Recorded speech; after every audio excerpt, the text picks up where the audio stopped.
Welcome to the Combat Intelligent Athlete Show, where we talk and punch our way through achieving peak performance on the mat, surviving the streets, and how to take on the martial arts of everyday life and win. And now, here is your host, Coach Rodney King.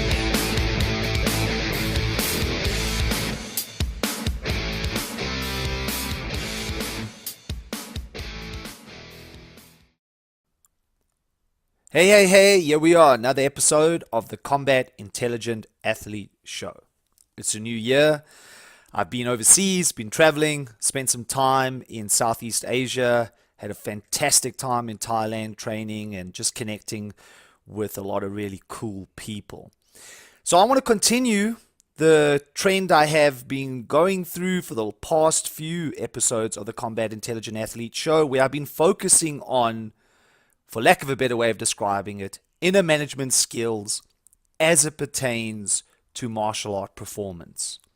In this episode, I want to talk about something that I feel is largely overlooked in martial arts training, but something that we really just take for granted, and that's about breathing, the breath. Now, when I watch people training, in actual fact, this happened last night. I was teaching a class, I was watching my students. And one of the things that you notice is that when people are moving around, oftentimes the way that they breathe affects their performance without them even knowing. One of the most obvious places that you see that is that anytime somebody is, for example, sparring, and they feel that sense of anxiety building, one of the first thing that tends to go is how they breathe, and especially effective breathing. It gets shallow, it gets short, and that has a lot of impact on your overall performance, especially as the rounds go on. Now, what's interesting is the underlying aspect of what is happening, especially when you're in a stressful situation. So I'm going to simplify it as best as I can. We all have an autonomic nervous system. The autonomic nervous system is complex, so I'm really simplifying it here, but if you look at it in a general sense, the autonomic nervous system is a part of your nervous system that's responsible for control of bodily functions that are not consciously directed, such as breathing, your heartbeat, your digestive processes. In essence, for this discussion, though, I'm going to focus on two aspects of the ANS, and I'm going to reference them specifically towards this idea of martial performance when you are dealing with a highly stressful situation, be it in sparring or if you're out on the street and you actually have to protect yourself.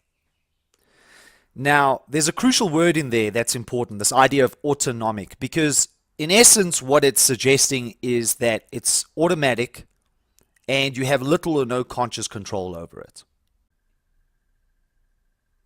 As I said, I'm going to simplify the autonomic nervous system, the ANS. But for this discussion, let's just say that what we want to focus on is the ANS serving two main purposes. One is to get you ready to engage in a stressful situation. And if we think about martial arts, when you're sparring, for example, or if you were out on the street and suddenly you were faced with interpersonal violence, the part of your autonomic nervous system that's going to kick off is your sympathetic nervous system. And it's kind of an interesting name, whoever named it the sympathetic nervous system, because sometimes it's not very sympathetic. But when you feel the hormonal changes taking place within inside your body, the butterflies, the clammy hands, the dry mouth, that is the sympathetic nervous system. That part of your autonomic nervous system that gets you ready for a fight or to flee, because that's an option at times. So that part is really the thing that obviously is important if you're going to engage in some kind of stressful activity, especially if you are fearful of getting hurt. It's a positive thing. It primes you. It gets you ready for the fight, so to speak.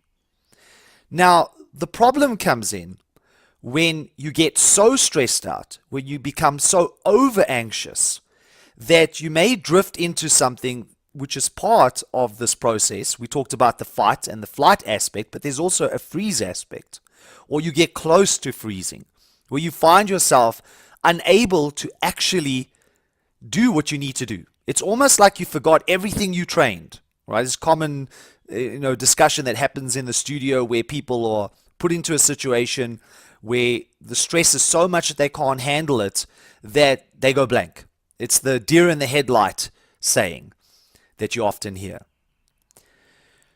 So the way to look at it, though, is there is no such thing as an unhelpful emotion or feeling. All emotions and feelings are there for a specific reason. And in this case, when the autonomic nervous system activates that sympathetic nervous system, which is, like I said, that part of the ANS that is there to help you engage with a highly stressful situation, especially in an environment where you are in fear of being hurt or injured, you need that priming in order to engage in that experience. The problem, of course, and the issue that comes in is if you are so afraid or so anxious that you are unable to engage with that threat, unable to actually bring to bear all the stuff that you've been training.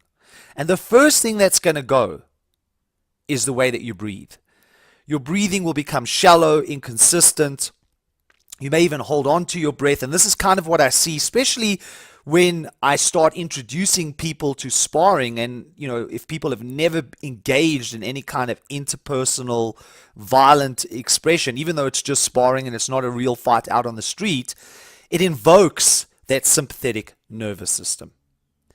Now, coming back to what I mentioned earlier, this whole process is autonomic. It's happening outside of your conscious control.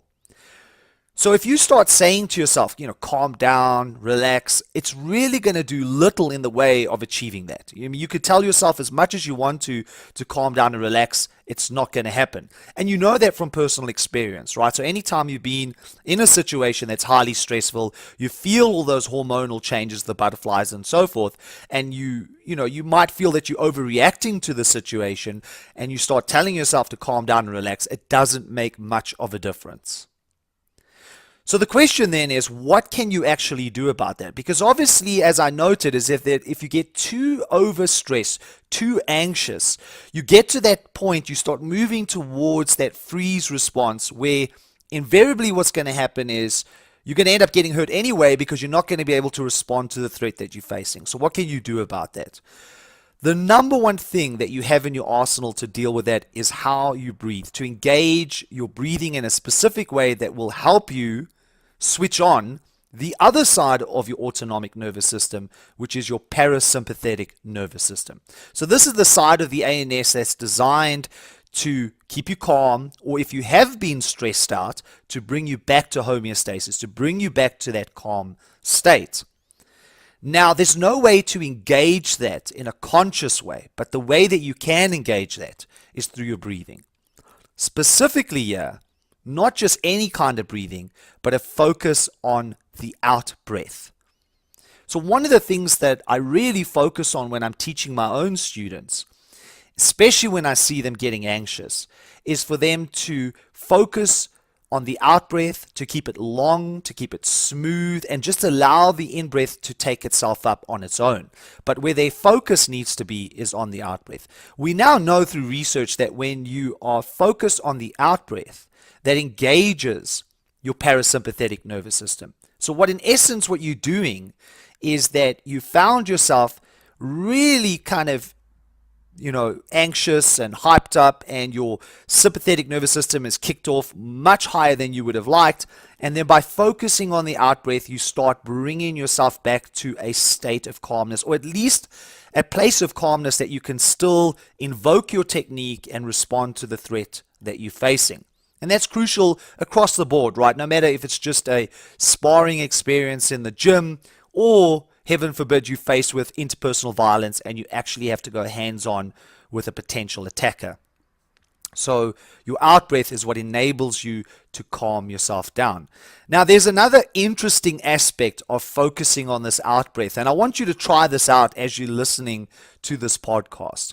I want you to take a deep breath in, then exhale. But when you exhale, I want you to be able to hear it. So really exhale so that you can hear the breath coming out. And at the same time when you do that, try to think of something. So I'm going to give you a moment to do that. Take a deep breath in, exhale so you can hear it, and as you exhale, try to think of something. Now, I don't know about you, but I find that when you do that, you simply can't think of anything. And that's a very important point, because if you've been following this podcast since I started the Combat Intelligent Athlete Show and focused on this idea of inner management, or lack of a better way of describing it, the mental game, one of the things that I put forward was that how important it was to be present, right? So when you're present, you're able to engage in the experience that you are having fully. It's when you move into the past or into the future where you get yourself into trouble. So one of the things that breath also does, and specifically as you focus on that out breath, is tethers you to the present moment. It gets you back to the present moment, is where you want to be anyway, in a high performance environment, be that in sparring, for example, a live role, or like I said, you might find yourself out in a street situation where you actually have to defend yourself. In those moments, you really want to be present so that you can allow your training to come forth. Right? If you start second guessing yourself in that moment, that's where you get yourself into trouble. So if you look at it in this way, breath has two important components to it and two important jobs here. One, it enables you to calm yourself down by focusing on the out breath. But the second thing that it does is it allows you to be more present, which is crucial when we start talking about performance. Now, what I would suggest is if you go into training this week, try to bring this to bear, right? Work in, say, for example, a performance environment that you typically do, be it that you do live rolling or live sparring. And while you're doing that, really focus on your out breath. See what a difference that it makes. Most people that, when I work this with them, come back and they comment about how they felt a lot more calm and focused, but also essentially they were able to go longer because now they're not messing up their performance and their cardio by breathing all incorrectly and then gassing themselves out before they even achieve any kind of success. So go out there and try that out, and until the next episode, keep right hooking life.